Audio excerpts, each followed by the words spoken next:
Do I have to create it? Do I, if I think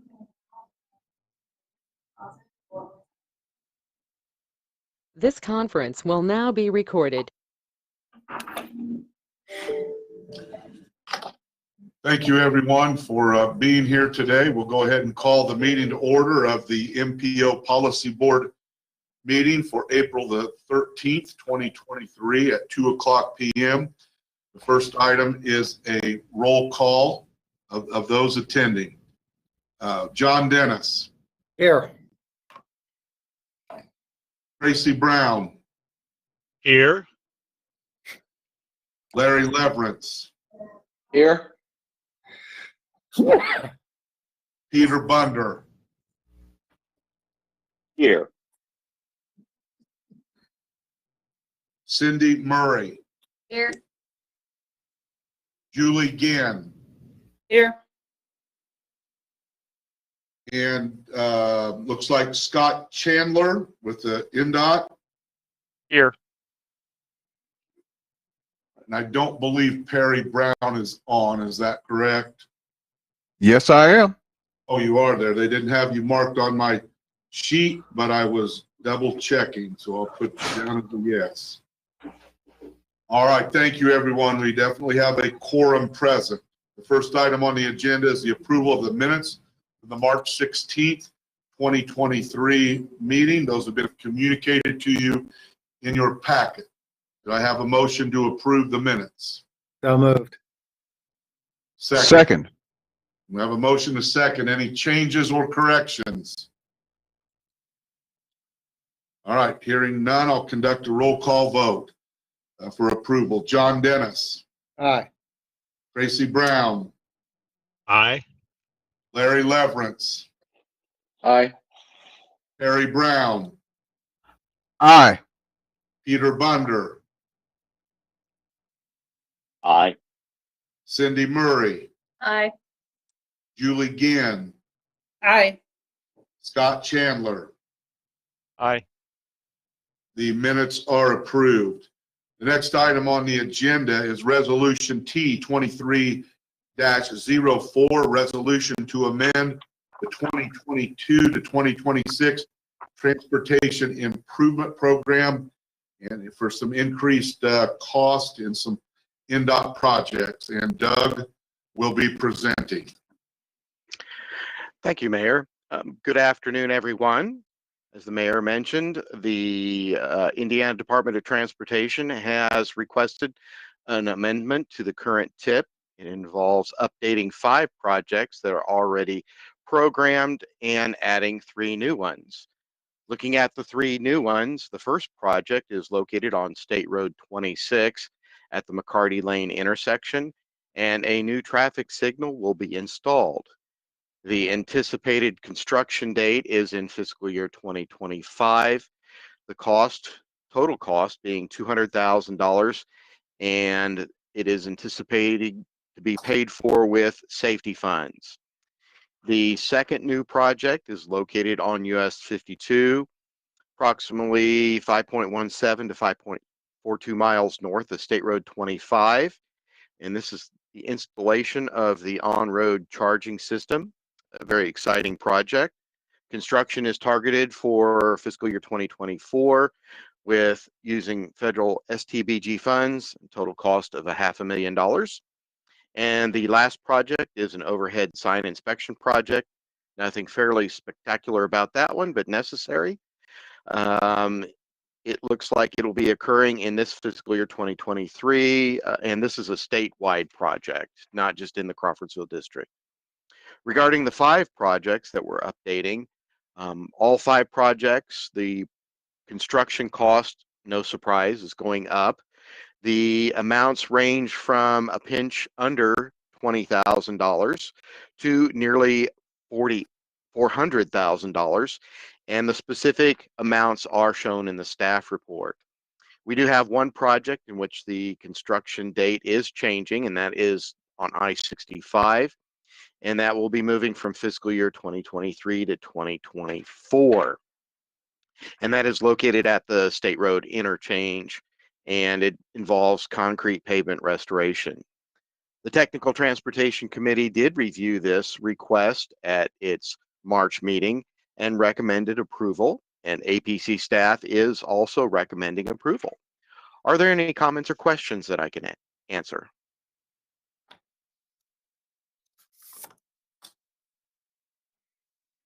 All right, hearing no questions for Doug, I'll conduct a roll call vote to approve this amendment to the tip. John Dennis, Aye. Tracy Brown, Aye. Larry Leverance,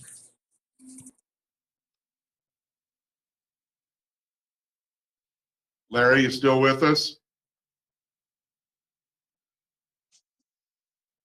I think I can see him, but I can't hear him. Perry Brown, Aye. Peter Bunder, Aye. Cindy Murray, Aye. Julie Ginn, Aye. Scott Chandler. Aye. The resolution is approved. Thank you.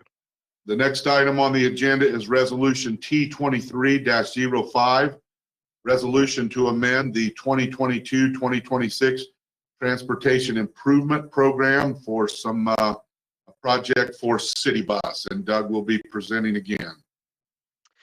Several years ago, we reallocated some of our federal highway STBG funds to improve 6 bus stops within the Lafayette, West Lafayette area.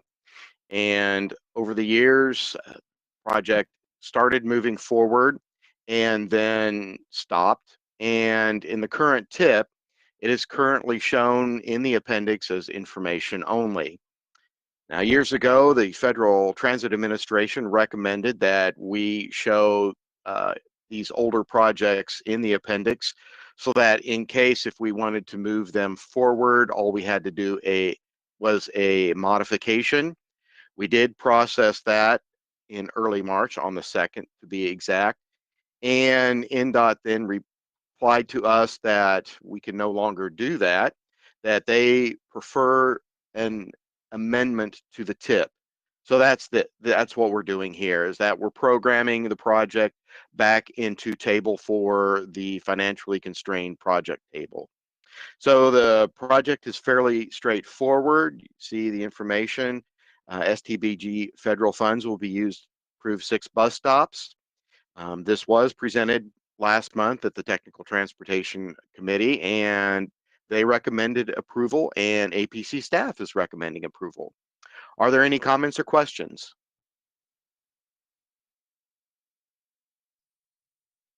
All right, no questions, but certainly glad to see this moving forward. So with that, I'll conduct a roll call vote.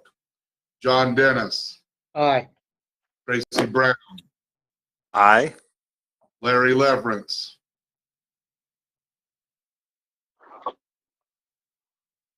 still must have some audio issues. Perry Brown, Aye. Peter Bunder, Aye. Cindy Murray, Aye. Julie Ginn, Aye. and Scott Chandler. Aye. The resolution is approved. Thank you, everyone. This conference will now be recorded. Okay. The next item on the agenda is the APC progress report. We have sections A and B, MPO update, and the 18-month letting list. Doug will be presenting all of those. So Doug, we'll let you take off. Great, thank you again. The first item is to give this committee an update on the development of our FY 2024 tip, and then also bring you up to date on the status of NDOT's development of their counterpart document, the STIP. We have been moving the development of the tip forward. We've had our public hearing in March, and the document is actually going to start the adoption process next week with the Technical Transportation Committee. The last two main points that we are working on is the review from NDOT and then also the Federal Highway Administration. The Federal Highway Administration has reviewed the document, made some comments and some recommendations, and those have been incorporated into the document. And the Indiana Department of Transportation, that is the central office, we are still going back and forth with them. They actually sent us a fourth request, and that was received yesterday.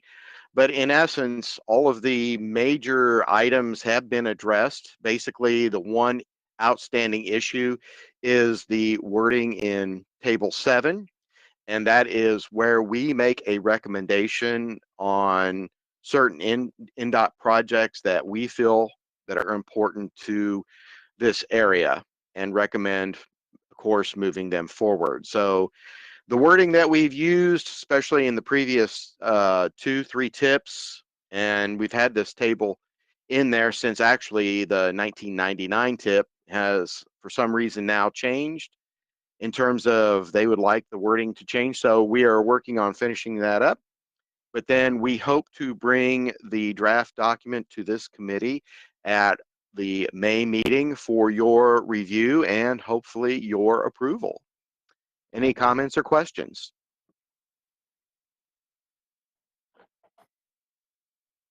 Okay, going on, the federal funding obligation showing on the on your screen.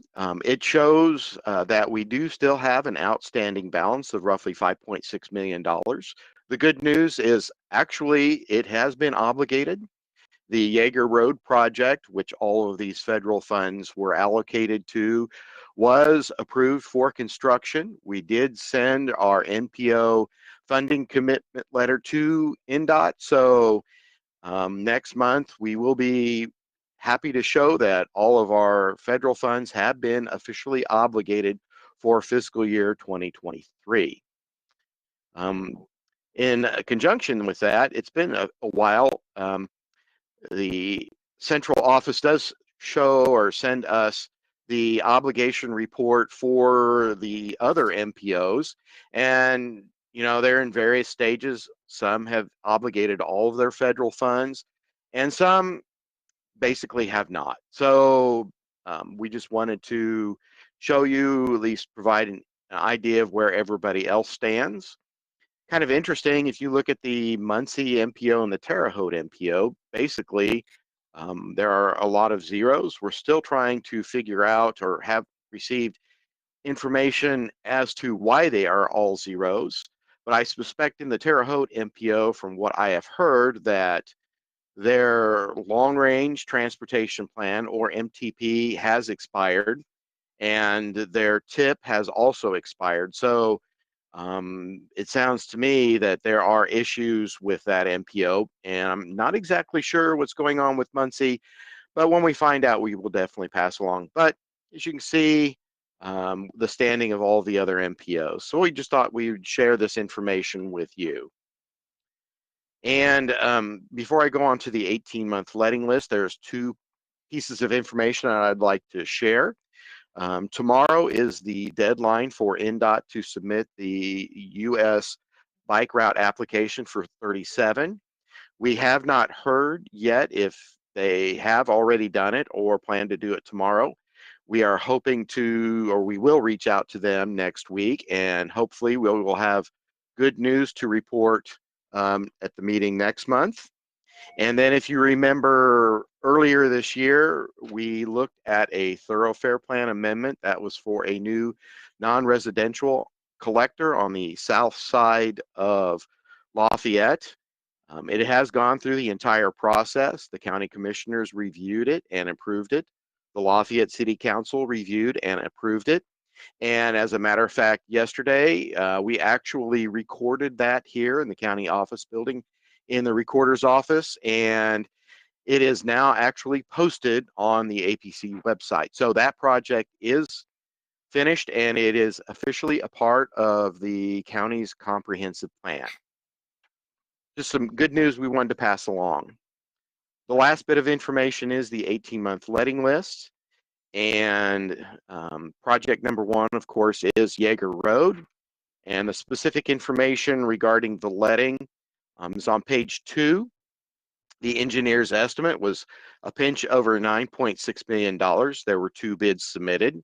The project was awarded to Atlas Excavating for, now get this, $8.725 million, which is, you know, the only amount of federal funds we have is $5.6 million. So this is not going to be funded, at least at this time, unfortunately, at a typical 80-20 split. The county is going to be paying a bit more in local funds. But the good news is the project is let for construction.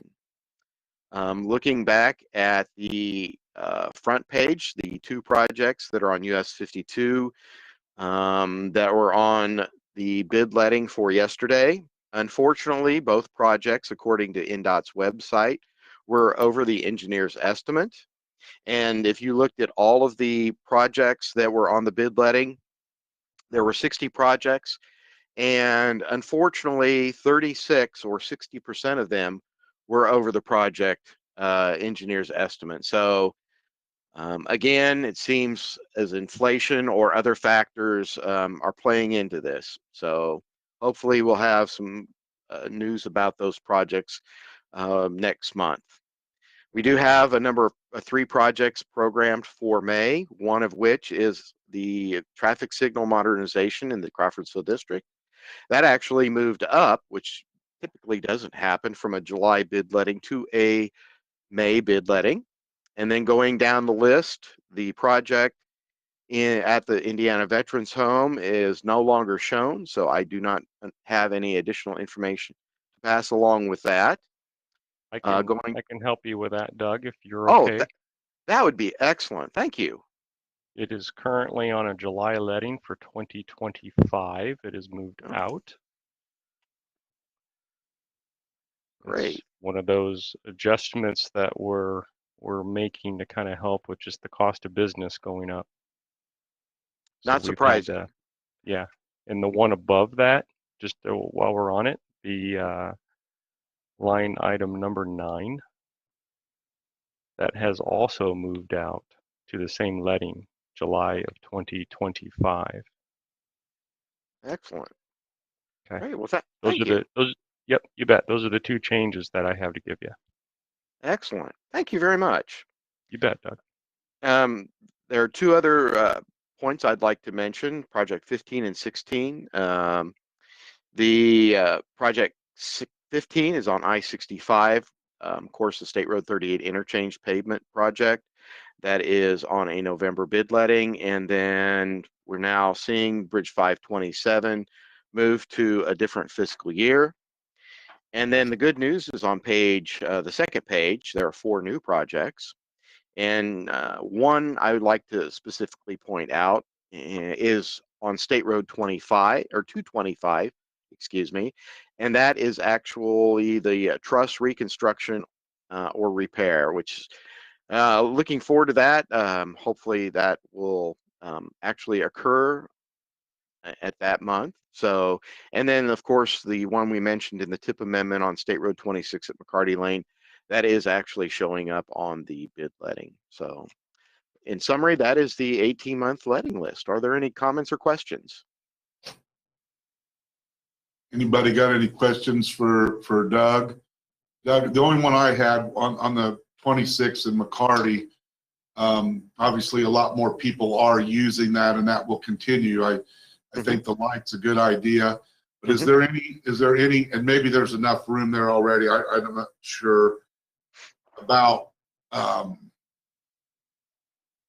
lane to get around so people waiting to make turns and stuff, reduce the risk of being hit in the rear from somebody coming that doesn't realize they stopped, or looking at if they're making a left turn coming into town on McCarty, or is that going to just stay kind of a single lane right through there? Actually, I'm pulling that up in Google Maps because and looking on the map, the Google Maps right now, when you're coming into town traveling to westbound, Mhm. There appears a dedicated left turn lane where you can actually slow down and stop and wait to turn left onto McCarty Lane. Okay, And there is a through lane or passing lane already in existence. okay, good. Well, that's important, I think, um, because it will over time get a lot of traffic, a lot of people doing that, and having that dedicated area there, I think is important for safety with the curve and the hill that's there, not too far away. So, all right, thank you. Anybody else have any questions over the 18-month letting list or anything else that Doug discussed? Scott, thank you for the 2 updates you gave. Is there anything else under this area that you would like to discuss? I do not, Mayor. Thank you. All righty. All right, if there are no further questions, we'll move to other business, and it looks like Tim's going to talk to us about rescheduling a meeting, it looks like.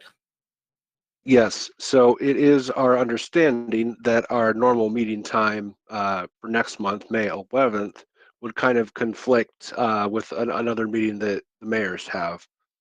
So we wanted to see if maybe we could find a time to meet instead of that. And kind of our initial proposal would be to move it back 1 week to the 18th. So would that be a time when you guys are available? And if not, and someone has an alternate time they'd like to propose, we'd certainly be open to looking at that as well. I'm good. So to clarify, you're looking at May 18th? Yes, that's correct. Same time, so it would be 2 in the afternoon. I am open.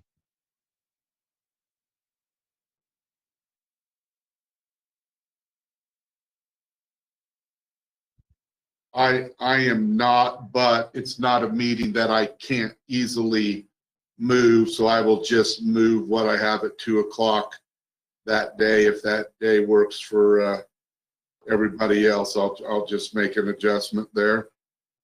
I'm good. I'm open. As am I.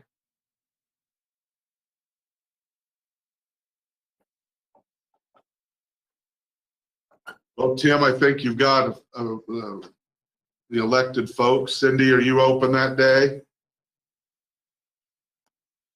Yes, I am. Okay, so it sounds like then we have a pretty good chance of hitting a quorum that day, and we'll try to send out a reminder maybe a little bit early since it's outside of the usual schedule window, just to make sure that everybody remembers that it's on a different day than typical. Yeah, and I'll let Lisa know to start rescheduling what I had it to. Okay. All right. Thank you, everybody. Anything else under other business?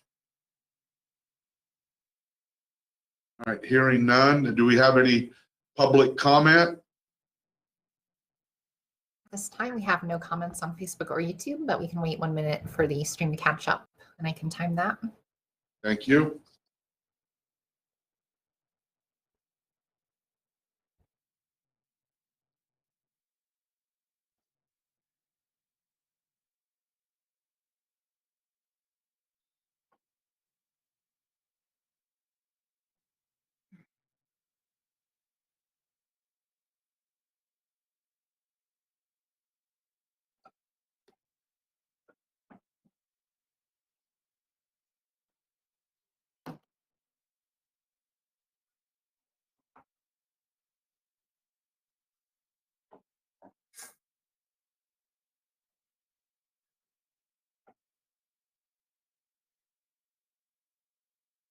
Okay, it has been about a minute and I see no public comment on Facebook or YouTube. All right, thank you very much. With that, I'll entertain a motion to adjourn. So moved. Have a second? Second. Thank you. Conduct a roll call vote. John Dennis, Aye. Tracy Brown, Aye. Larry Leverance. Aye. All right. Perry Brown, Aye. Peter Bunder, Aye. Cindy Murray, Aye. Julie Ginn, Aye. and Scott Chandler. Aye. All right, we're adjourned, everybody. Thank you. See you, folks. Thank you. Have a good day. Get outside and enjoy it.